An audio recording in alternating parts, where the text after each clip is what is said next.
وقال النبي صلى الله عليه وسلم عن أبي هريرة رضي الله تعالى عنه قال رسول الله صلى الله عليه وسلم أكثروا ذكر هذه اللذات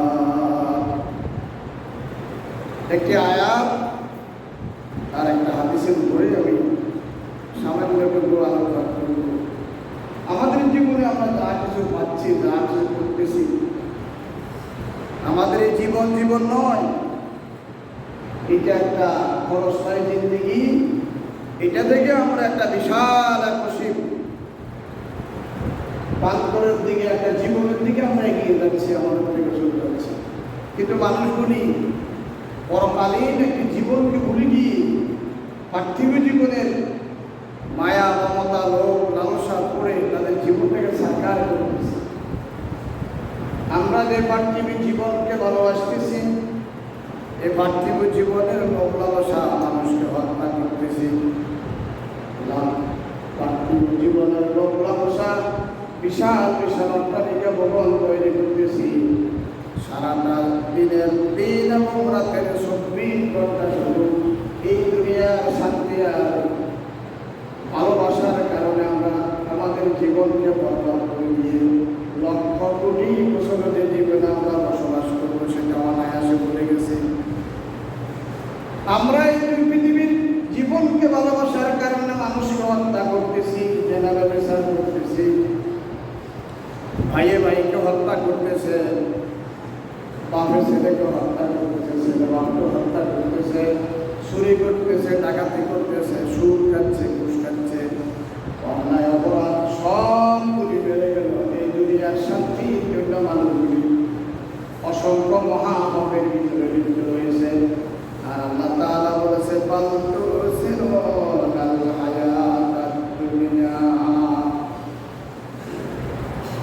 তোমরা তো দুনিয়ার জীবনকে প্রাধান্য দিচ্ছ, আখিরাতের বিশাল এক জিন্দেগিকে ভুলে গিয়ে দুনিয়ার জীবনকে প্রাধান্য দিয়ে তোমাদের অসীম একটা জিন্দেগি আসতেছে সেটাকে ভুলে গেছো। আল্লাহ বলেছে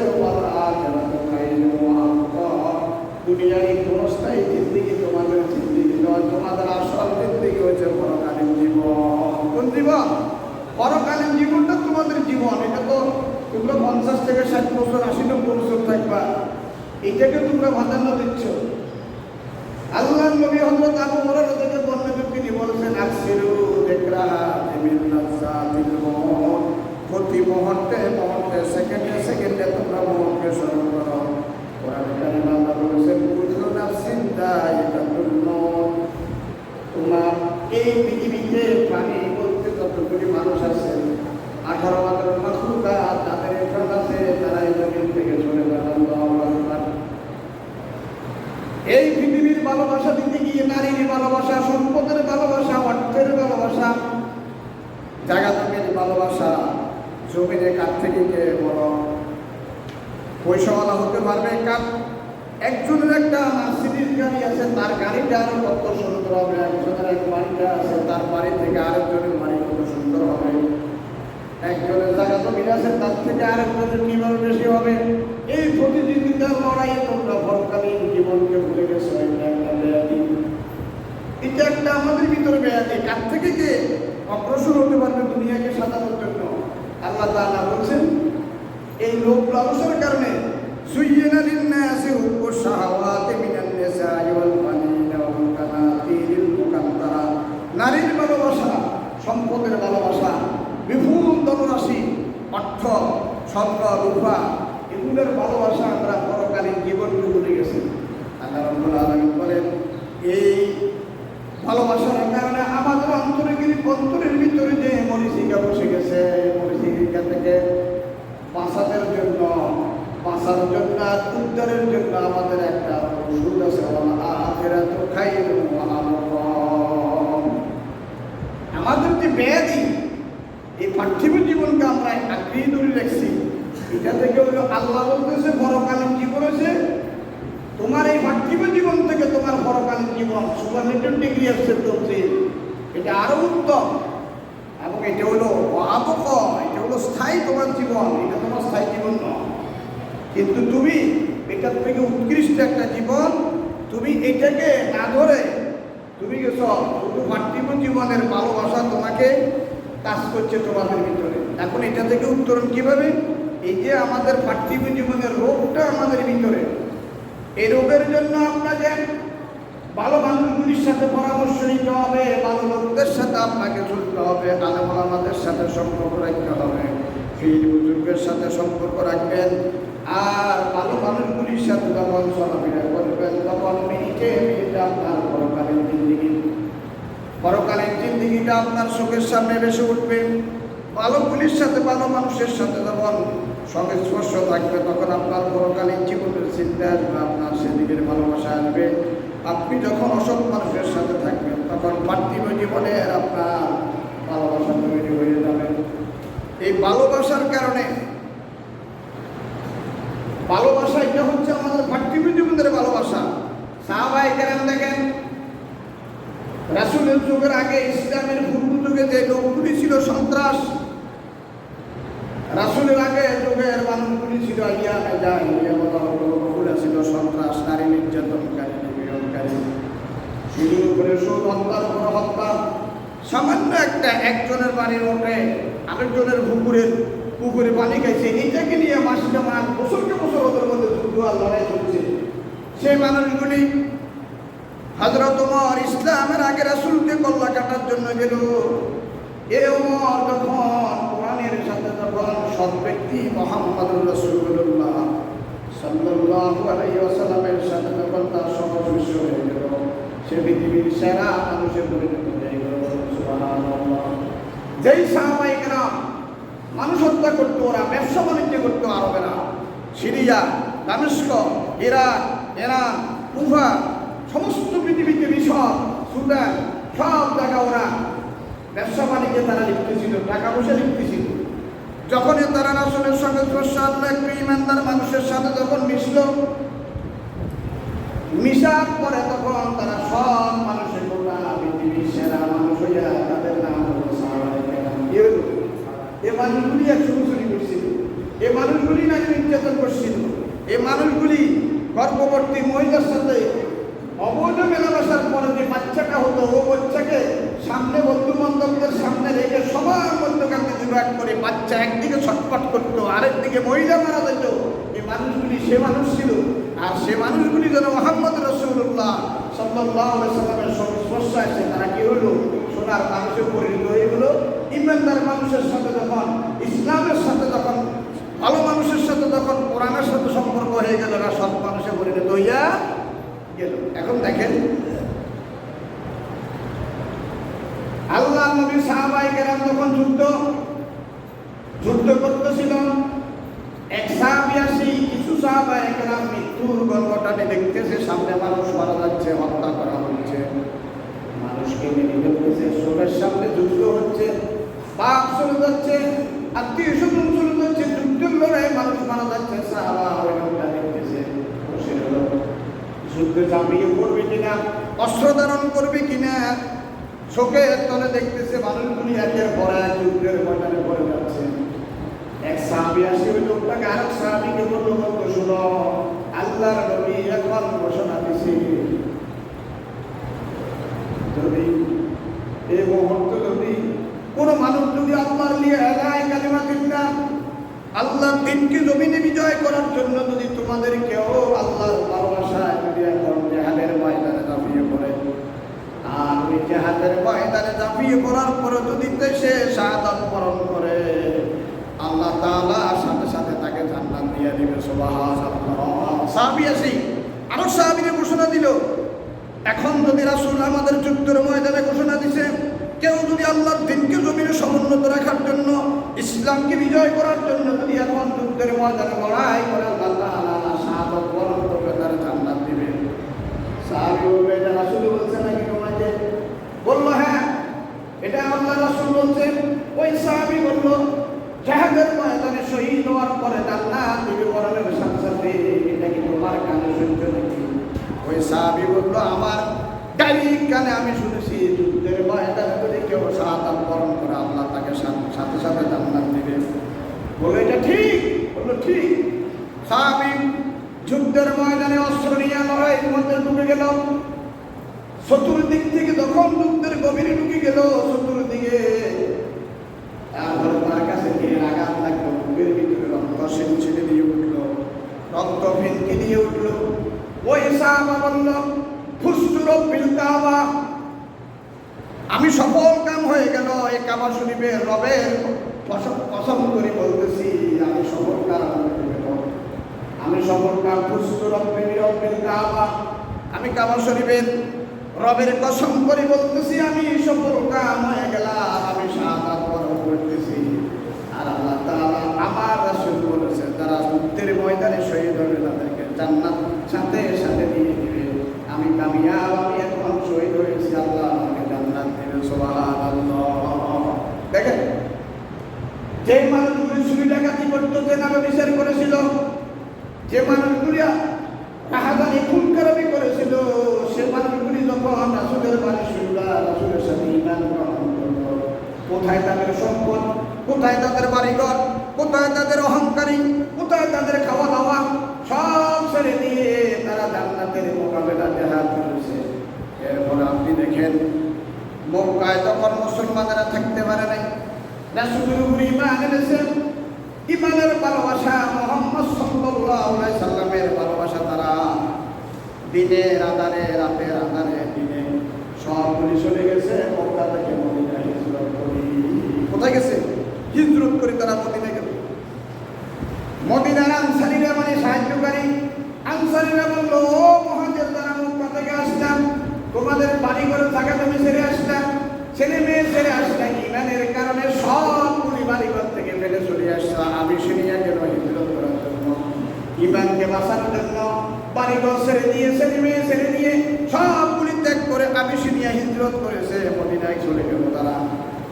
মদিনার আনসারীরা বলল, আমরা আমাদের জায়গা থেকে ছেড়ে দেব, দুইজন স্ত্রী থাকলে একজন স্ত্রী তোমাদেরকে দিয়ে দেব, তোমাদের তো কিছু নাই, আল্লাহর ভালোবাসা এনেছ। মুহাজিররা বলল, আমাদের এতটুকু লাগবে না, আমরা আল্লাহর ভালোবাসা এসেছি, তোমাদের জায়গা তুমি এগুলি আমরা চাষবাস করবো, আর যা ভালো সমান ভাগে ভাগ করি, আমরা তোমার কম দিব চালাবো। সুবহানাল্লাহ।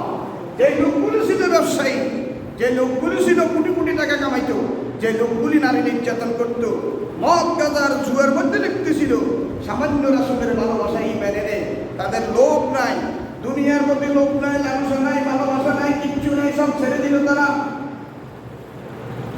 এর মধ্যে হযরত খাব্বাব রাদিয়াল্লাহু তাআলা, খুবাইব রাদিয়াল্লাহু তাআলা, আম্মার বিন ইয়াসার, সুমাইয়া রাদিয়াল্লাহু তাআলা, বেলালের মতো ব্যক্তিরা আল্লাহর দ্বীনের জন্য তারা তাদেরকে উত্তপ্ত গরম পানিতে তাদেরকে শাস্তি দেওয়া হলো। আর খাব্বাব, খুবাইবকে তাদেরকে উত্তপ্ত গরমের তেলের ডেকসির ভিতরে তাদেরকে ডুবানো হলো, শাস্তি দিল। তারপরও তারা কখনো ইসলাম থেকে বার হয়নি। সুবহানাল্লাহ।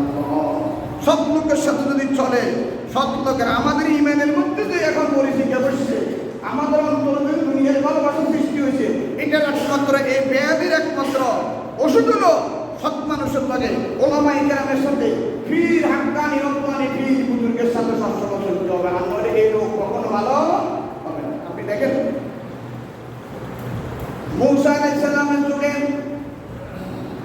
মূসা আলাইহিস সালামের সামান্য সম্পর্কের কারণে দেখেন, মূসা আলাইহিস সালামের যুগে যে ফেরাউন ছিল, মূসা তখন ফেরাউনকে বলল, ফেরাউন আল্লাহর দিকে আসো, আল্লাহর উপরে ঈমান আনো।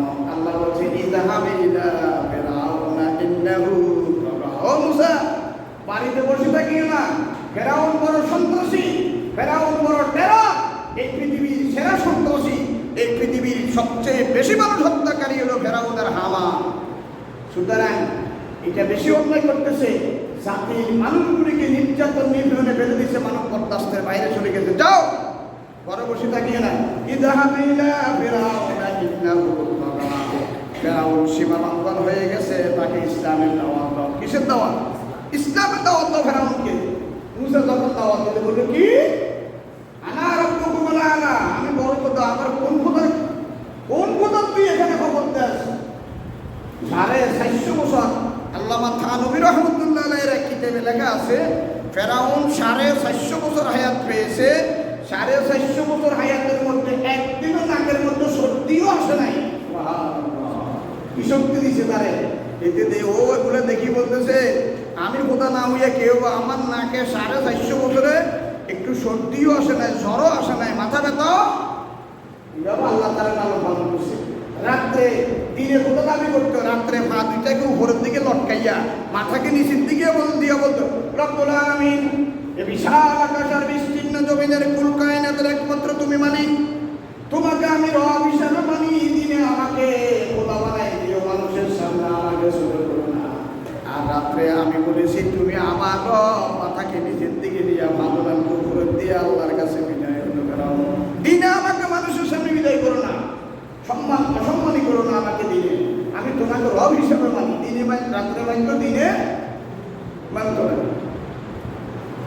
ফেরাউন বলল মুসা আমাকে ইসলামের দাওয়াত দিল। মুসা অনেকগুলি মর্যাদা, প্রত্যেকটি নবীকে আল্লাহ অনেক মর্যাদা দিছে। মুসা আলাইহিস সালামের মর্যাদার মধ্যে একটি মর্যাদা ছিল তিনি যখন মাটি ফেলাইতে এটা সাপ হয়ে যেত, একটা মর্যাদা। ঈসা আলাইহিস সালামের মর্যাদা লম্বা ঘটনা, এগুলো বলা যাবে না। ঈসা আলাইহিস সালাম জন্মন্ত ব্যক্তির মুখে হাত দিলে চোখে এসে যেত, যার মাথা সুখ নেয় হাত দিলে শুনে এসে যেত, কার ঘরে কি আছে তারপর দেখি এভাবে করে মৃত্যু ব্যক্তিকে ঈসা আলাইহিস সালাম যখন কুব্বে ইজনিল্লাহ আল্লাহর হুকুম উঠো মৃত ব্যক্তি জীবিত হয়ে যেত। আর মুসা আলাইহিস সালামকে আল্লাহ তাআলা দিছে কি, লাঠি ফেললে উনি কি হয়ে যেত, লাঠিটা সাপ হয়ে যেত। ফেরাউন বলল মুসা একজন জাদুকর, সুতরাং তার সাথে জাদুর কাজকর্ম করতে হবে। ফেরাউন তার অনুগত যত জাদুকর আছে তার এলাকার ভিতরে হাজার হাজার জাদুকরকে বলল মুসাকে একটা বই দেখাও, সে আমাদেরকে ইসলামের কথা বলতেছে, খোদার কথা বলতেছে, করতে হবে। ফেরাউন তার সমস্ত জাদুকরদেরকে বললো একটা বড় জাদুকর, নবীদেরকে তারা জাদুকর বলল। আসলে তারা আল্লাহ নবীরা জাদুকর, এগুলো আল্লাহ তাদেরকে ক্ষমতা দিয়ে দিচ্ছে। মুসার ফেরাউনের শত জাদুকর একবারে নিকটতম কাছের লোক, এগুলা সমস্ত শত জাদুকর তাদের হাতের মধ্যে যে রশি আছে আর তাদের হাতের মধ্যে যে লাঠি ছোড়া আছে সবগুলি মাটিতে ফেলল।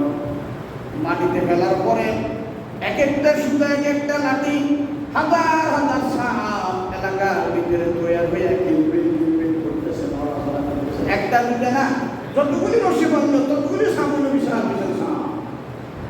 ওরা মনে করছে মুসার যখন বিলটি মারবে মুসা ভয় পাবে আর এগুলো বলবে না।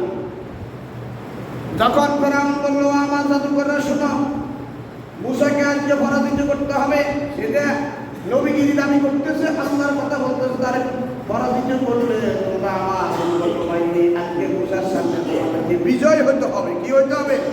তোমরা বিজয় হবে আজকে।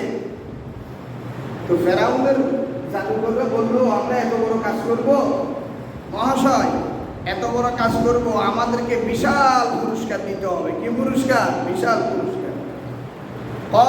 তারা বললো এই কনুর ভয় ফেরাউনের জাদুকররা কি বলছে আল্লাহ তাআলা ওই কথাগুলিকে কোরআনে কোট করছে। কি বলছে? আমরা অতীতের কথাগুলি অনেক সময় কোট করে বলেন না, বুঝে ফেলতেন।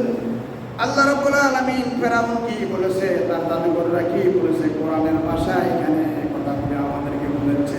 শিক্ষা নেওয়ার জন্য আমাদের কোরআনে সেই কথাগুলিকে আল্লাহ বলছে। জাদুকররা বলল ঠিক আছে, আমরা মুসার সাথে আমাদেরকে বিজয় হতে হবে। ক্বালু ইন্না লানা লাআজরান ইন কুন্না নাহনুল গালিবিন। তারা বলল আমরা যদি বিজয়ী হই, ফেরাউনের জাদুকররা বলল আমরা যদি বিজয় হই, লাআজরান আমাদেরকে একটা বড় পুরস্কার দিতে হবে, নাহনুল গালিবিন আমরা বিজয় হলে আমাদেরকে পুরস্কার দিতে হবে। কি দিতে হবে? আমরা এত পরিশ্রম করব, আবার মুসার সাথে বিজয় হব, হাজার হাজার জাদুকর, মুসার সাথে যদি আমরা বিজয় হই আমাদেরকে বড় পুরস্কার দিতে হবে। এখন ফেরাউনের এর উত্তরে কি বলতেছে দেখেন, কোরআন আল্লাহ তাআলা বলছে ক্বালা না'আম ওয়া ইন্নাকুম লামিনাল মুকাররাবিন। ফেরাউন বলল আমার জাদুকররা শোনো, যদি তোমরা মুসাকে পরাজিত করতে পারো, তোমরা টাকা পয়সা অর্থ করি অবৈধভাবে, আর তোমরা আমার একেবারে নিকটতম ব্যক্তিদের একেবারে কাছের মহব্বতের বিয়োগ হয়ে যাবে। কি হয়ে যাবে?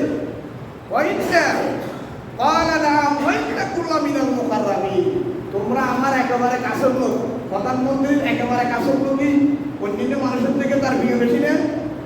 তোমরা আমার প্রিয় ব্যক্তি হয়ে যাবে, আর অর্থ টাকা পয়সা তো তোমাদেরকে আমরা দিবই। এখন আসলেন তাহলে ফেরাউনের সাথে কিছুক্ষণ আগে জাদুকররা ছিল অমুসলিম, কি ছিল? ভালো করে কথা বলুন। একটু আগে জাদুকররা বলছে মূসাকে পরাজিত করব, মূসাকে জমিন থেকে বিদায় করে দিব, আমাদের জাদুর মাধ্যমে মূসাকে পরাজিত করব। হাজার হাজার জাদুকর আসছে, বললো আমরা যদি বিজয়ী হই আমাদেরকে টাকা দিতে হবে, অর্থ দিতে হবে, বড় পুরস্কার দিতে হবে। তারা ওয়াদাবদ্ধ করিয়ে আসছে, ওয়াদাবদ্ধ না, ওয়াদাবদ্ধ করিয়েছে। এরপর যখন তাদের লাঠি আর সুতা যখন ফেললো, হাজার হাজার সাপগুলি যখন কিলবিল করতেছে, আল্লাহ বলল মূসা মা তিলকা বিয়ামিনিকা ইয়া মূসা, ও মূসা তোমার হাতে এটা কি? তখন মূসা আলাইহিস সালাম বলল আল্লাহ আমার হাতে এটা আছে, এটা লাঠি। আল্লাহ রাব্বুল আলামিন মূসা এখন ফেরাউনের যত শক্তি আছে, যত জাদুকর আছে সবগুলি লাঠি ফেলল এবং সাপ হয়ে গেল। তোমার হাতে যে লাঠিটা সেটা মাটিতে ফেল। বিশাল এক আজদাহা সাপ, বিশাল এক আজদাহা, বিশাল এই বিরাট একটা সাপ হয়ে গেল। হা করার সাথে সাথে ফেরাউনের হাজার হাজার সাপগুলি মূসার সাপের পেটের ভিতরে যায়, ওদেরকে খেয়ে ফেলার জন্য দৌড়াদৌড়ি করতেছে। এটা থেকে বোঝা হলো এই পৃথিবীতে যদি ইসলামের বড় শত্রু হয়, কোরআনের বড় আস্থা, সবের মতো যদি ইসলামকে জমিন থেকে বিজয় করার জন্য শত্রু তৈরি হয়, মসজিদ ভাঙার জন্য যদি শত্রু তৈরি হয়, মাদ্রাসা বন্ধের জন্য যদি শত্রু তৈরি হয়, মুসলমানদেরকে পৃথিবী থেকে বিজয়ের জন্য আমেরিকার মতো, রাশিয়ার মতো, লন্ডনের মতো সাম্রাজ্যবাদীরা যদি মুসলমানকে পরাজিত করার জন্য আসে, ফেরাউনের হাজার হাজার সাপকে যখন মূসার আজদাহা সাপ যেভাবে তৈরি হয়ে সব ধ্বংস করছে, এখন মুসলমানদেরকে গোটা পৃথিবী ঐক্যবদ্ধ হলো। ওই মূসা আলাইহিস সালামের আজদাহা সাপের মতো মুসলমানরা ঐক্যবদ্ধ হলো, গোটা পৃথিবীতে তাদের ছিন্ন হওয়া যাবে। সুবহানাল্লাহ। এখন আসেন, ফেরাউন বলল, যখন ফেরাউনের জাদুকররা দেখল আল্লাহু আকবার, আমরা যে সুতা বানাইলাম, আমরা যে লাঠি ফেলাইলাম, সেখানে যে সাপ হলো, ওরা তো বুঝে জাদুঘরের জাদুঘরি কতটুকু পর্যন্ত যে কাজ করে সে পুরা বুঝে। বুঝে কি বুঝে না? একদম শাসা কি পরিমাণ শ্বাস করলে ভালো হবে না হবে, শাসা তো শেষ পর্যন্ত সবগুলো বুঝে। বুঝে কি বুঝেনি? জাদুঘররা তো জানে জাদুঘরি কতটুকু করতে পারে, ওরা বুঝে। জাদুঘররা যখন দেখলো আমাদের জাদুঘরির যত চূড়ান্ত পর্যায়ে ছিল সব শেষ করলাম, আজকে বিজয় হতে হবে ফেরাউনের কাছে। শেষ করার পরে মূসার হাত থেকে যে লাঠি পড়লো, ওই লাঠি এত বড় বিশাল সাপ হলো, এটা কখনো জাদুকরি কখনো হতে পারে না। এটা একমাত্র আল্লাহর পক্ষ থেকে তাকে নবী হিসেবে নামকরণ করছে। এটা কখনো জাদুকর হতে পারে না, এটা খাঁটি নবী, এটা সত্য নবী। সুবহানাল্লাহ। এটা জাদুকর না, এটা সত্য নবী মূসা। জাদুকর এলে এরকম পারে না, জাদুকর তো আমরা সবাই। মূসা যদি জাদুকর হইতো তাহলে আমাদের সাপকে কখনো খেতে পারত না। সুবহানাল্লাহ। তাদের কলিজার ভিতরে ঈমান এসে গেছে। কার? ফেরাউনের জাদুকররা বলল এই মূসা কখনো জাদুকর হতে পারে না, নিশ্চয় এটা আল্লাহর পক্ষ থেকে নবী হিসেবে এসেছে, এটা কোনো বানোয়াট কাজ নয়, আল্লাহকে মানতে হবে। সাথে সাথে ফেরাউনের শত জাদুকর ওখানে ছিল, একটু মূসার সাথে সামান্য সম্পর্ক দিছে। কমেনি সম্পর্কই সমকি বেশি দিছে না কম দিছে? কমিউনিটি সম্পর্ক। মাত্র 5-10 মিনিটে ওরা দৃশ্যটা দেখছে, ইমানের দৃশ্য দেখছে, সৎ মানুষের দৃশ্য, ভালো মানুষের সম্পর্ক। অল্প সময়ের ভিতরে কলিজা পরিবর্তন হয়েছে। সুবহানাল্লাহ। ওমরে গেছে রাসূলকে কল্লা কাটার জন্য, সময় হয়েছে অল্প। একটা দুইটা কথার কারণে ওমর ইমান আনে রাসূলের কাছে, ইমান হয়েছে পৃথিবীর সেরা মানুষ হয়েছে কি হয় নাই? এই জন্য সৎ মানুষের সাথে থাকতে হবে, সৎ লোকদের সাথে থাকতে হবে, ওলামায়ে কেরামের সাথে থাকতে হবে, ওলামায়ে কেরামের কথা শুনতে হবে, কলিজা ঠান্ডা হয়ে যাবে, চরিত্র পরিবর্তন হবে, বগল তোলা হয়ে যাবে। আল্লাহর কোরআনের দিকে মিনিটে মিনিটে পরকালীন জীবনের চিন্তা আসবে কি আসবে না? আসবে। এখন দেখেন মুসা আর ফেরাউনের জাদুকররা বললো আমান্না বিরব্বি হারুন ওয়া মুসা। আল্লাহু আকবার। সামান্য সময়ের সম্পর্কের কারণে মুসার যত জাদুকর আছে তারা বললো আমান্না বিরব্বি হারুন ওয়া মুসা। ও ফেরাউন, এই মুহূর্তের ভিতরে বুঝতে পারলাম মুসা কখনো জাদুকর নয়, এটা আল্লাহর নবী। আমরা এই মুহূর্তে তারপরে মুসার হারুনের উপরে ঈমান এনেছি। সুবহানাল্লাহ। ফেরাউন মনে মনে বলতেছে ফাটাইলাম মুসারে পরাজিত করবেন নাই, ফাটাইলাম মুসারে বিজয় করে পরাজিত করে জমিন থেকে মুসারে বিজয় করে দিবেন নাই। এখন এগুলো ওখানে যাইয়া তার বিপরীতেছে না যাইয়া জাদুঘর যদি মুসলমান হয়ে যায় সবাই, আরো হাজার হাজার দর্শনার্থী আছে না, তো এগুলো তো এমনি হয়ে যাবে। ফেরাউন বলে কি করলে তুই? এখন এই মুহূর্তে যদি আমি শাস্তি না দিই তো যা মুসলমান হয়েছে তারা, তাদের দেখা দেখি তো বাকিগুলো অনুসারীরা সব মুসলমান হয়েছে, আমার ক্ষমতা তো থাকবে না, আমার খোদা দাবি তো থাকবে না, আমি তো এদের সামনে একবারে শেষ। ফেরাউনে বলল এই জাদুঘররা শোনো, কোরআনের ভাষা বলতেছি, আমানতুম লাহু কাবলা আনা আযানা লাকুম। ফেরাউনে জাদুঘরকে বলল এই জাদুঘররা, আমানতুম লাহু, তোমরা মুসার উপরে ঈমান আনলে কেন? আনা আযানা লাকুম, আমার কাছে অনুমতি না নিয়ে, আমি প্রেসিডেন্ট না, আমার থেকে অনুমতি না নিয়া কোনো কথাবার্তা বলো নাই, আমার রাজ্যে থাকি, আমি তোমাদেরকে পাঠাইলে মুসার সাথে জাদুগিরি করবেন নাই, আমারা না বলি হঠাৎ করে তোমরা মুসার উপরে ঈমান আনি ফেললে, আমার তো অনুমতি তোমরা দাও নাই। এটা ন্যায় করছে না অন্যায় করছে? ফেরাউনের অন্যায়, ঈমান আনলে তো ঠিক আছে। এখন ফেরাউন ক্ষিপ্ত, তাদেরকে শাসানো শুরু করলো, আমার অনুমতি না নিয়ে কেন মুসার উপরে এখন এই মুহূর্তে ঈমান আনলাম? আর ঈমানে আনার কারণে তার আরো ক্ষতি হয়ে গেছে। ফেরাউন যখন শাসানো শুরু করলো, ওদের উপরে রাগ শুরু করলো, রাগ শুরু করে ফেরাউন জাদুকরদেরকে বলতেছে কি, ফালা উকাত্তি আন্না আইদিয়াকুম ওয়া আরজুলাকুম মিন খিলাফ। দেখছেন শাস্তি? ফেরাউন বলল এ জাদুকররা, তোরা আমার অনুমতি নিয়া মুসার উপরে ঈমান আনলি কেন? আমি তোমাদেরকে কি করবো? শাস্তি, কঠিন শাস্তি দিব তাদের উপরে। এখন তো ঈমানে না ইচ্ছা, তো মরে নাই। কোরআনের ভাষা কি বলতেছে? ফালা উকাত্তি আন্না আইদিয়াকুম ওয়া আরজুলাকুম মিন খিলাফ। বিপরীত দিক দিয়ে আমি তোমাদের হাতগুলি কেটে দিব। এক নম্বর শাস্তি হলো দোনো হাত কেটে দিব, আবার হলো তোমাদের পা-গুলি কেটে দিব। এটা হলো শাস্তি দেওয়া। কি দেওয়া? এমনি জবা করলে তো এটা আযাব আজিম। আরেকটা হইলো কি, একবার তস্তায় মৌত দিব, একবার সিগারেটের আগুন লাগাই দিব, আরেকবার আয়নাঘরের চেয়ারের মধ্যে নিয়ে কারেন্টের হিট দিব, আবার এখান দিয়ে হাত একটা কেটে ফেলবো, আবার নখ উল্টে ফেলবো। একটা হইলো তস্তায় শাস্তি দেওয়া, আরেকটা হলো জমা করে দিয়ে একসাথে মারি ফেলাম। উঠে পারো না? ফেরাউন বললো আমি আমারও অর্ডার ছাড়া মুসলমান হয়ে গেলি, মুসার উপরে ঈমান আনলি, আমি কি করবো? ফালা উকাত্তি আন্না আইদিয়াকুম ওয়া আরজুলাকুম, আমি তোমাদের হাত দুটা কেটে দিব, পা দুটা কেটে দিব। শুধু হাত পা কেটে শেষ নয়, আরো শাস্তি কি? ওয়ালা উসাল্লিবান্নাকুম ফি জুযুইন নাখলে, আমি তোমাদেরকে শুনি দিব। আরবের মধ্যে খেজুর গাছ বেশি না কম? ওয়ালা উসাল্লিবান্নাকুম, লামে তাকিদ বানানো তাকে সুবিধা, অবশ্য হাত পা দুটা কেটে দিব, পা দুটা কেটে দিব, কাটার পরে আমি তোমাদেরকে শুনি দিব খেজুর গাছের সাথে। আরবের মধ্যে খেজুর গাছ আছে না? ওয়ালা উসাল্লিবান্নাকুম ফি জুযুইন নাখলে, জুযুইন শব্দের অর্থ ডাল আর কাণ্ড। খেজুর ডালের সাথে তোমাদের কেটে ওখানে মাঠটা রাখি শুনি দিব। শাস্তি কেমন? আমার ওয়ার্ডার ছাড়া মুসলমান হলি কেন? আর কি? ওয়ালা তা'লামুন্না, তখন বুঝতে পারবে, আইয়ুনা আশাদ্দু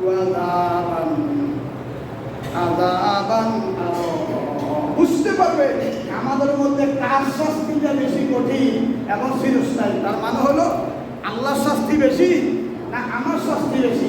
এক নম্বর হাত পা কেটে দিব, তারপরে আমি খেজুর গাছের সাথে লটকাইয়া তোমাদেরকে শুনি দিব। এখন বুঝতে পারবে কার শাস্তি বেশি কঠিন।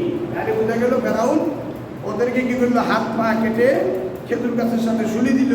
আল্লাহ তাআলা সেই ঘটনা এখানে করলো, এদেরকে শুনেছে। শাস্তি দেওয়ার আগে জাদুঘরে বলছে এখন হয়তো ইমান রাখ, নাহলে কাফর হইতে আগের মতো হইতে। জাদুঘররা কি বলেছে দেখেন, ও ধমক দিল না, হাত পা কাটি ফেলবো, খাজুর গাছের সাথে লটকাইয়া শুনি দিব।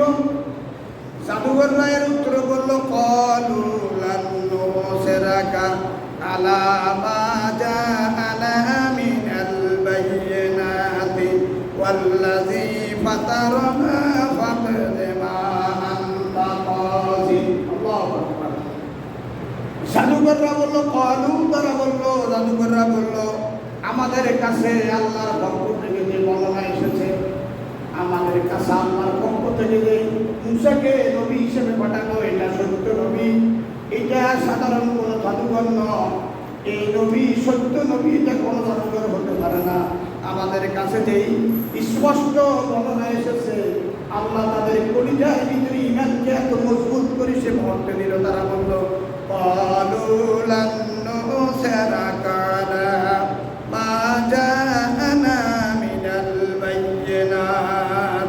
আমাদের কাছে যে স্পষ্ট বর্ণনা এসেছে, আর কি, ওয়াল্লাযী ফাতারানা, যে আল্লাহ এই আকাশের মালিক, জমিনের মালিক, চন্দ্র সূর্যের মালিক, যিনি বিশ্বকে সৃষ্টি করেছেন, আমাদেরকে সৃষ্টি করেছেন, সেই রবের উপরে আর আমাদের কাছে যে সত্য বাণী এসেছে, এর কারণে আমরা কখনো তোমাকে আল্লাহর উপরে প্রাধান্য দিতে পারবো না। আল্লাহু আকবার। তোমাকে প্রাধান্য দেওয়া যাবে? যে আল্লাহ আমাদেরকে সৃষ্টি করেছে, খাবারের ব্যবস্থা করে, বৃষ্টির ব্যবস্থা করে, পানির ব্যবস্থা করে, বাতাসের ব্যবস্থা করে দিছে, রাতে গভীর রাত্রে তার কাছে আমরা ডাকলে তার 3টে বাজে পাওয়া যায়, সমুদ্রের ভিতরে পাওয়া যায়, মহাসমুদ্রের ভিতরে তাকে ডাকা যায়, জীবনের সকল মুহূর্তে গভীর রাত্রে তার কাছে কান্না করি। ওই রব আমাদেরকে সৃষ্টি করেছে আর নবীকে তার প্রমাণ হিসেবে বানাচ্ছে। সুতরাং আমরা নবীর উপরে, আল্লাহর উপরে তোরে প্রাধান্য দিব না। লান নুসিরাকা, তোমাকে প্রাধান্য দিতে পারবো না, আমরা আল্লাহর কথা মতো থাকতে মান তবিকাতি, ইমান আনছি, ইমানের উপরে থাকবো। খণ্ড আলাও কেত্তানিয়ের বানের বান, খণ্ড খণ্ড শূন্য বিশূন্য করি ফেললো, ইমান কখনো থাকবে না। তোর যা করার দরকার কর। কে বলতে যাবে ওরা? থাকতে কোরআনে সে থাকতে মা আনতা কদিন, তোমার যা করার ইচ্ছা তা করো, ইমান কখনো ছাড়বো না। তাহলে এখন দেখেন, সামান্যতম মুসার সাথে জাদুকরদের সামান্যতম সময় তারা কাটাচ্ছে। এই কাটানোর কারণে তাদের ইমান অল্প সময়ের ভিতরে কলম পরিবর্তন হলো, চরিত্র পরিবর্তন হলো। জাদুগুলির সারে দিয়া মুসার উপরে ইমান এনেছে, আমার উপরে ইমান এনেছে। বলো সুবহানাল্লাহ। আজকের আলোচনার মূল সারাংশ খুলাসাতুল কালাম, সেটি হলো, আমরা যদি নিজেকে খাঁটি মুমিন বানাতে চাই, আমরা যদি ইমানদারহীন মুমিনে বাঁচতে চাই, আমরা যদি তাহলে রোগ যেমন আমার শরীরে রোগ হইলে যেমন ডাক্তারের কাছে যেমন ছাড়া, প্রফেসরের কাছে যেমন ছাড়া, তেমন রোগ ভালো হবে না। রোগ নিয়ে চলাফেরা করলে বাঁচতে পারবেন না। আমাদের ইমানি রোগের চিকিৎসার জন্য কোনো হাক্কানি রব্বানি ধীর বুজুর্গের সাথে, তাকে আপনি সঠিক মনে করেন, কোরআন আর আলোকে তাদের জীবন যাপন করা, তাদের সাথে যুক্ত হবে, সৎ মানুষের সাথে সম্পর্ক করতে হবে, সৎ মানুষের কথাগুলি আমল করে। আমাদের যে একটা লম্বা জিন্দিগি আছে, বিশাল এক পৃথিবী আছে, ওই জিন্দিগির জন্য ভালো মানুষের লগে আমাদের চলাফেরা করতে হবে। আল্লাহ তাআলা তৌফিক দান।